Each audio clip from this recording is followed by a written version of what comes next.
আমার কবিতার নাম আমি আলোর দিশারি। আমি দুরন্ত, আমি চঞ্চল, আমি চিরযৌবন কাণ্ডারি। করি না কো ভয়, শোনাবো অভয়, আমি আলোর দিশারি। আমি নির্ভীক, ঝড় ঝঞ্ঝাকে আমি মানি না। বাধা আছে, বাধা আসবেই, বাধা কি জিনিস আমি জানি না। আমি পারবো, আমি পারবই, পারতে আমায় হবেই। আমি জিতবো, আমি জিতবই, জিততে আমায় হবেই। উড়িয়ে দিব মানুষের মনের যত পুঁতি গন্ধময় হীনতা আর জড়তা। আমি ফুলের সুবাস, ব্যথিত হৃদয়ের সান্ত্বনা। আমি সজাগ অতন্দ্র প্রহরী, সামনে দানবের হুঙ্কার। ভয় পেও না প্রাচীনেরা, আছে সামনে তারুণ্যের ঝঙ্কার। আমি নবীকরণ করবই। আমি দুর্ভাগা হতাশাগ্রস্তের প্রভাত। আমি সকালের সূর্য, জাতির আশার আলো। প্রহসন প্রহেলিকা নই আমি, আছে আমার প্রাখর্য। বুদ্ধির তীক্ষ্ণতা দিয়ে জগৎকে জয় আমি করবই। মাতৃভাষা আমার রত্নের ভাণ্ডার, নই আমি কোনো দিকে কম। আমি বিশ্বের সেরা, প্রমাণ আমি করবই। হৃদয়ের উষ্ণতা দীপ্তি দিয়ে জগৎকে প্রতিভাত করবই। আমি চিরসবুজের প্রতীক, আমি চিরযৌবন চিররঙিন। প্রমত্ত আমি হব না কখনো ক্লান্ত, জগৎ রবে যতদিন। আমি নবাগত নবাঙ্কুরের ছায়া, আমি স্বর্গের উদ্যান। নবজাতকের নন্দন আমি, হব আমি মহীয়ান। আলোর দিশারি আমি, আলো আমি ছড়াবই। আমার শক্ত দুকাঁধে জাতির প্রত্যাশা, আশা পূরণ আমি করবই। আমি এখন শব্দার্থগুলা বলছি। নন্দন মানে হচ্ছে স্বর্গের উদ্যান। নবীকরণ মানে হচ্ছে পুনরায় নতুন অবস্থায় ফিরিয়ে আনা বা পরিণত করা। মহীয়ান মানে হচ্ছে সুমহান। প্রতিভাত মানে উজ্জ্বল রূপে প্রকাশিত। নবাঙ্কুর মানে সদ্য গজানো অঙ্কুর। প্রাখর্য মানে প্রখরতা, তীক্ষ্ণতা। কাণ্ডারি মানে মাঝি। প্রহেলিকা মানে হচ্ছে ধাঁধা, হেয়ালি। প্রহসন মানে হাস্যরসাত্মক নাটক, আর প্রহেলিকা মানে ধাঁধা, হেয়ালি। এখানে প্রাখর্য বলতে প্রখরতা, এখানে প্রিন্টিং মিস্টেক একটু হয়েছে, যাই হোক। দীপ্তি মানে হচ্ছে আলোক, দ্যুতি, প্রভা, তেজ। অতন্দ্র মানে সজাগ, সতর্ক, নিদ্রাহীন। অভয় মানে আশ্বাস, ভরসা। দিশারি মানে পথ প্রদর্শক, সঠিক দিক দেখায় এমন দিকদর্শক। প্রাচীন মানে হচ্ছে বয়োবৃদ্ধ, সেকেলে, প্রাচীন মানুষ। নির্ভীক মানে সাহসী। প্রভাত মানে প্রাতকাল, সকাল, সকালবেলার সূর্যের আলো। প্রত্যাশা মানে প্রাপ্তির সম্ভাবনা বা আশা। গরীয়ান মানে গৌরবান্বিত, মর্যাদাপূর্ণ, মহান। নবাগত মানে নবজাতক, সদ্য এসেছে এমন। আসসালামু আলাইকুম আমার প্রিয় অদৃশ্য ছাত্রছাত্রীরা, আশা করি তোমরা সবাই ভালো আছো। মাঝখানে 2 দিন আমি ভিডিও করতে পারি নাই, অনেক অনেক লেখালেখি নিয়ে ব্যস্ত ছিলাম। তো এই যে দেখো, একটা ছোট্ট মেয়ে, সে আমাকে ফুলের তোড়া দিচ্ছে। আমি যখন অক্সফোর্ড ইন্টারন্যাশনালে ছিলাম 95-96 এই 2 বছর ছিলাম আমি অক্সফোর্ড ইন্টারন্যাশনাল স্কুলে। তো 2 বছরে আমার 2টা ক্লাস পার্টি এনজয় করার সৌভাগ্য হয়েছিল। তো 2টা ক্লাস পার্টিতেই এরকম ফুলের মতো এই ছোট ছোট বাচ্চারা এসে আমাকে ফুল দিয়ে গিফট করত। তো আমার সেই গিফট পেয়ে যে কি আনন্দ লাগতো, মনে হচ্ছে যে সারা বছরের পরিশ্রমটা আমার সার্থক হলো। অ্যাকচুয়ালি ফুল হচ্ছে একটা ভালোবাসার প্রতীক, একটা আস্থার প্রতীক, একটা সম্মানের জায়গা। এটা হচ্ছে সেটার সিম্বল। তো আজকে আমি আমার এই ভিডিওটার নাম দিব A bouquet of flowers is a symbol of love, respect, affection and hope. তো আমি যখন ইউরোপিয়ান স্ট্যান্ডার্ড স্কুলে ছিলাম, ওখানে আমি শুধুই ইংলিশ নিতাম। তো ইংলিশ ক্লাস শুরু করার আগে আমি যেটা করতাম, আমি একটা দোয়া পড়ে নিতাম। আমি নিজে পড়তাম আর সেই সাথে স্টুডেন্টদেরকে দিয়ে পড়াতাম, সবাই একসাথে পড়তাম। তো দোয়াটা হচ্ছে রাব্বি ইয়াসসির ওয়ালা তুয়াসসির ওয়াতাম্মিম আলাইনা বিল খায়র। আরেকটা পড়তাম রাব্বি জিদনি এলমা। আরেকটা বলতাম ও আল্লাহ গিভ আস উইজডম। আমি প্রতিদিন এই দোয়াটা পড়ে ক্লাস শুরু করতাম যেন আমার স্টুডেন্টদের পড়াশোনায় অনেক বরকত হয়। তো এমনি একদিনকার আমি ক্লাস 6-এর ক্লাস নেওয়ার জন্য ক্লাসে ঢুকেছি। ক্লাস স্টার্ট করার আগে অ্যাজ ইউজুয়াল আমি আমার স্টুডেন্টদেরকে নিয়ে দোয়াটা পড়লাম। তো দোয়া যখন পড়া শেষ হয়ে গেল, তখন একটা ক্লাস 6-এ একটা ছেলে আমাকে বলল যে মিস, আমার আম্মু আপনার এই দোয়া পড়াটা খুব পছন্দ করেছে। আমার আম্মু বলেছে যে এই টিচারটা কে, আমি তাকে দেখতে চাই, আমি তাকে দেখতে চাই। তো এই যে মানে একটা গ্রিটিংস না, যে এত ভালো লাগলো ছেলেটার কথা শুনে। অ্যাকচুয়ালি প্রত্যেকটা স্টুডেন্ট হচ্ছে এক একজন গুড রিপোর্টার। স্কুলে কি হয় না হয় সব কিছু তারা বাবা মাকে জানায়। তো এক্স্যাক্টলি আমিও কি বলে ইএসএসে আমি স্টুডেন্টদের অনেক ভালোবাসা পেয়েছি, প্যারেন্টসদের অনেক রেসপেক্ট পেয়েছি, ওদের ভালোবাসা পেয়েছি। আমি সত্যি প্রত্যেকটা স্টুডেন্ট এবং প্রত্যেকটা প্যারেন্টসের কাছে কৃতজ্ঞ। তো এখন আমি এই বুকে অফ ফ্লাওয়ার্স নিয়ে কথা বলবো, যে স্পেশালি তোমরা যারা বিসিএস পরীক্ষার্থী, তোমাদের আইকিউ টেস্ট করার জন্য ভাইবা বোর্ডে তারা প্রশ্ন করতে পারে যে বুকে, এই শব্দটার উচ্চারণ কেন বুকে হলো, কেন বুকেট হলো না।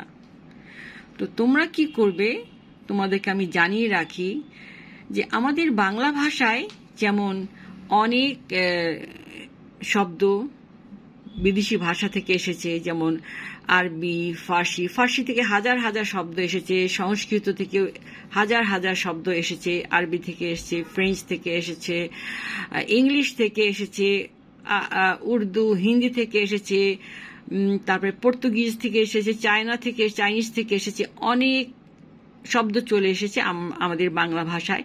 ঠিক তেমনি ইংলিশ ভাষাতেও ফ্রেঞ্চ থেকে, তারপরে গ্রিক থেকে অনেক শব্দ ইংলিশ ভাষায় মিশে গেছে, অনেক ল্যাটিন ওয়ার্ড, ফ্রেঞ্চ ওয়ার্ড মিশে গেছে।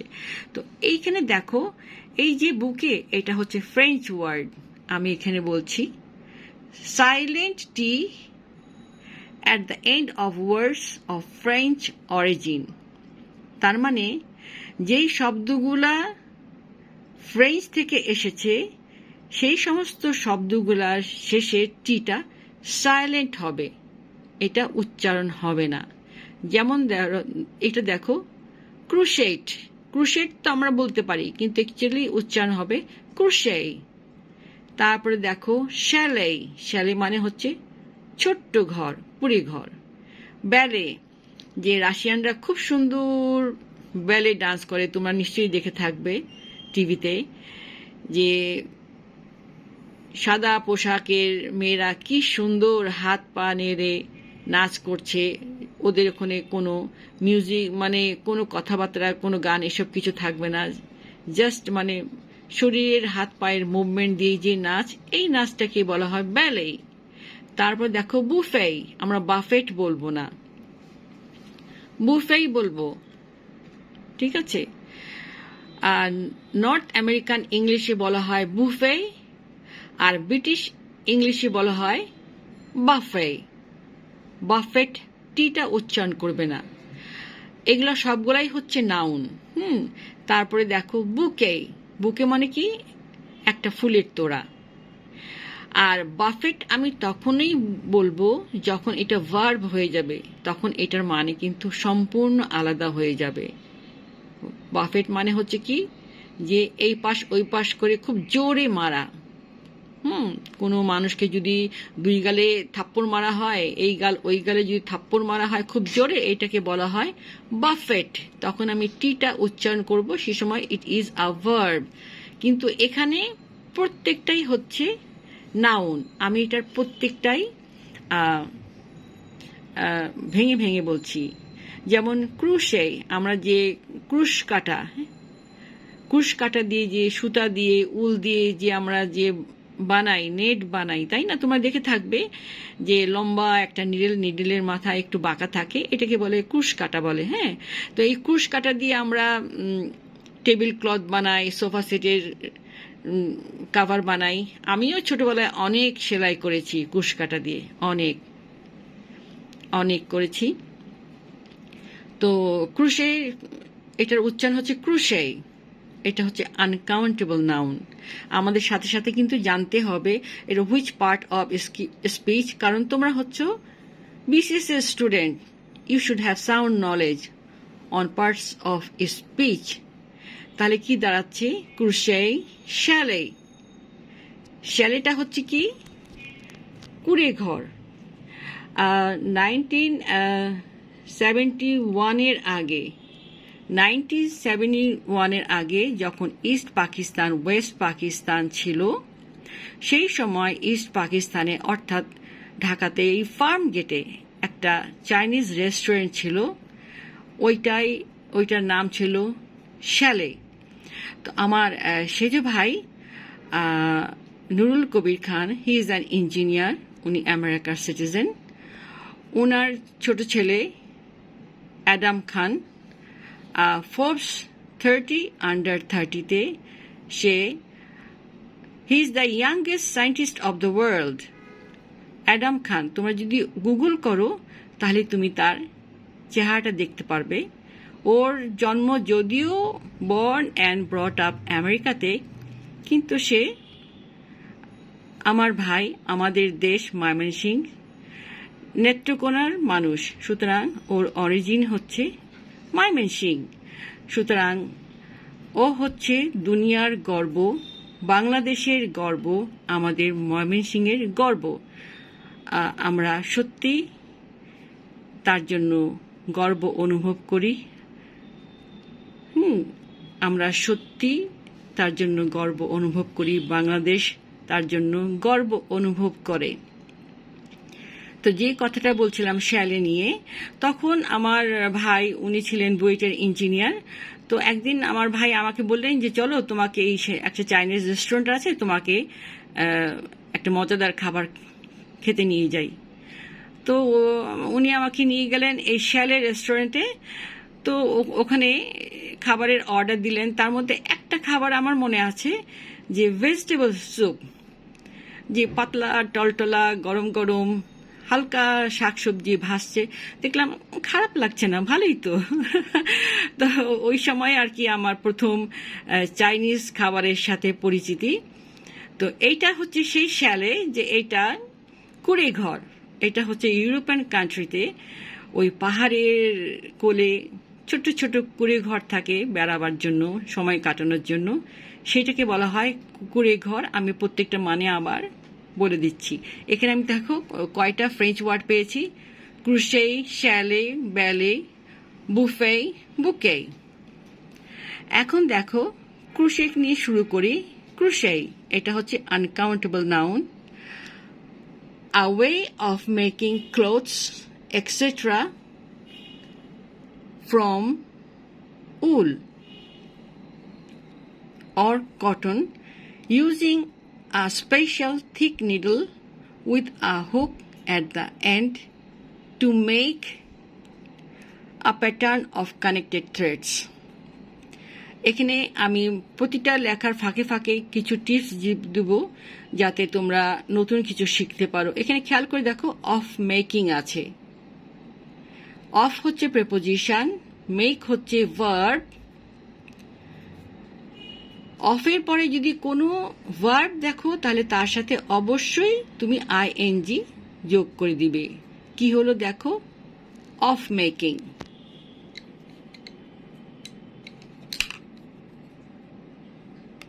Of making. তাহলে এখানে আমরা কি শিখলাম, যে অফের পরে যদি কোনো ভার্ব থাকে তাহলে তার সাথে তুমি অবশ্যই একটা আইএনজি যোগ করে দিবে, তাহলে হয়ে যাবে of making, a way of making clothes. এরপরে দেখো শ্যালে। শ্যালে মানে কি, a wooden house with a roof that slopes steeply down over the sides, usually built in mountain areas, especially in Switzerland.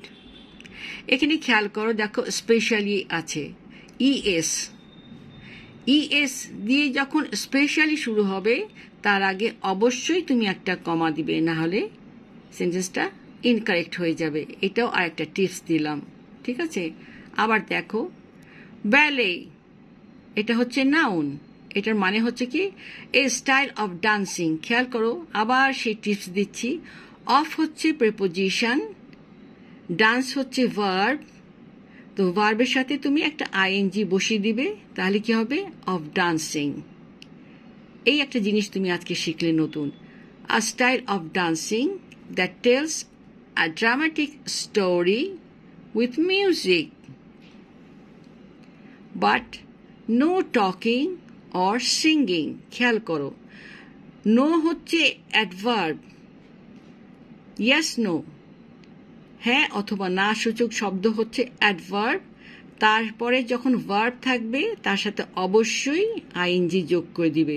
আমরা যেমন বলি না, no smoking, no talking, no singing, ঠিক আছে? এখানে টকিং অর সিঙ্গিং দুটো পাশাপাশি আছে, সেই জন্য সিঙ্গিংয়ের আগে আবার নো লেখার দরকার নাই। নো টকিং অর সিঙ্গিং, ঠিক আছে? এবার দেখো বুফে। আমেরিকানরা বলে, নর্থ আমেরিকান ইংলিশে ওরা উচ্চারণ করে বুফে, আর ব্রিটিশরা উচ্চারণ করে বাফে। এর টিটা উচ্চারণ হবে না, কারণ এটা নাউন। এটার মানে হচ্ছে a meal at which people serve themselves from a table and then stand or sit somewhere else to eat. আমাদের এখন বাংলাদেশে ম্যাক্সিমাম রেস্টুরেন্টে বুফে সিস্টেম আছে, যে এক জায়গায় অনেক সুন্দর করে খাবার সাজানো থাকে, ভ্যারাইটি খাবার সাজানো থাকে। তারপরে ওখানে একজন একজন করে মানুষ যায়, গিয়ে তাদের পছন্দ মতো খাবার নিয়ে এসে টেবিলে বসে খায়।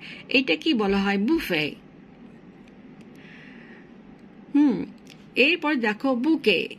আমি এখন বুকের ওপর ফোকাস করব, যেহেতু ছবিতে দেওয়া আছে একটা ছোট্ট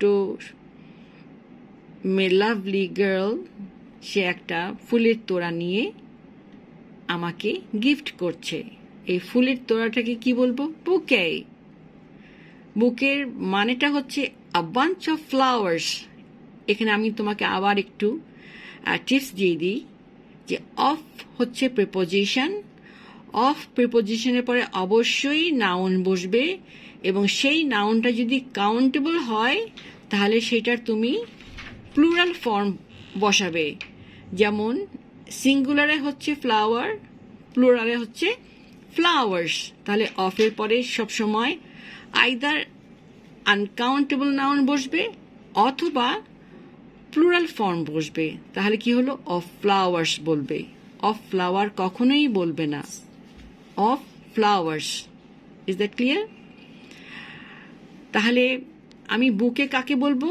আ bunch of flowers arrange in an attractive way so that it can be carried in a ceremony or presented as a gift. এখানে দেখো আমি একটা এক্সাম্পল দিচ্ছি। এখন আমি একটা সিম্পল সেন্টেন্স দিই। The little girl presented her teacher with a large bouquet of flowers. দেখো, আ লার্জ বুকে অফ ফ্লাওয়ার্স। অফের পরে নাউনটা যদি সিঙ্গুলার কাউন্টেবল হয়, অর্থাৎ একটা ফুল, দুইটা ফুল, তুমি ফুল গুলতে পারো, তখন তুমি ফ্লাওয়ার্স বসাবে, এস বসাবে। আ লার্জ বুকে অফ ফ্লাওয়ার্স। তো আমার প্রত্যেকটা কবিতা লেখার পিছনে এক একটা ঘটনা থাকে, সেই ঘটনাটাকে বেস করেই আমি লিখে ফেলি। আমি সাধারণত আমার স্কুলে যখন অফ পিরিয়ড থাকে সেই সময় আমি অফ পিরিয়ডেই লিখি। হ্যাঁ, তো এই কবিতাটা আমার খুবই পছন্দের কবিতার মধ্যে একটা কবিতা, খুবই পছন্দের একটা কবিতা। তো আমি আবার বলছি, আমি আলোর দিশারি, আমি দুরন্ত, আমি চঞ্চল, আমি চিরযৌবন কাণ্ডারি, করি নাকো ভয়, শোনাভ অভয়, আমি আলোর দিশারি।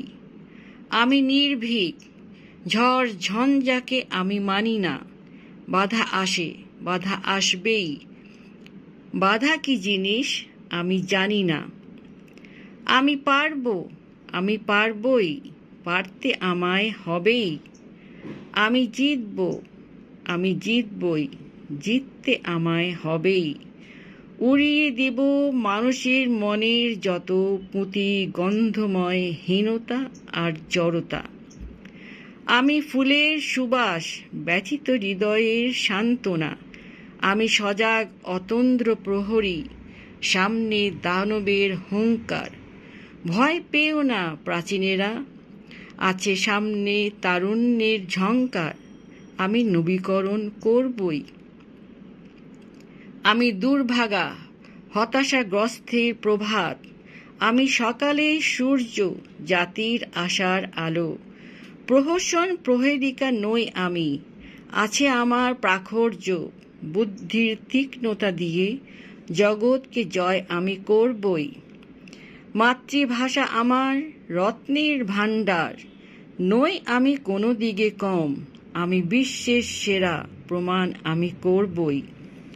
হৃদয়ের উষ্ণতা দীপ্তি দিয়ে জগৎকে প্রতিভাত করবই। আমি চিরসবুজের প্রতীক, আমি চিরযৌবন চিররঙিন, প্রমত্ত আমি হব না কখনো ক্লান্ত, জগৎ রবে যতদিন। আমি নবাগত নবাঙ্কুরের ছায়া, আমি স্বর্গের উদ্যান, নবজাতকের নন্দন আমি, হব আমি মহীয়ান। আলোর দিশারি আমি, আলো আমি ছড়াবই, আমার শক্ত দুকাতে জাতির প্রত্যাশা, আশা পূরণ আমি করবই। পুঁথি গন্ধময়, এটার মানে হচ্ছে যে একটা পুরাতন বাড়ি কিংবা একটা বাড়ি যদি অনেক দিন ধরে দরজা জানলা বন্ধ থাকে, ওই ঘরে যদি কোনো মানুষ বসবাস না করে, তখন তুমি যখন দরজা খুলে ওই ঘরে ঢুকবে, কেমন একটা পুরাতন একটা গন্ধ আসবে। ওই গন্ধটাকেই বলা হয় পুঁথি গন্ধময়। তো তোমরা যেখানেই থাকো ভালো থাকো, আর এই ভিডিওটা শেষ করার আগে চলো আমরা সবাই দোয়া করে নিই যে হে আল্লাহ, তুমি এই পৃথিবীর প্রত্যেককে সহি সালামতে রাখো, ভালো রাখো, তোমার দয়ায় রাখো। তোমার করুণার দৃষ্টিটা সেকেন্ডের জন্য তুমি আমাদের কারো কাছ থেকে সরিও না। আমিন।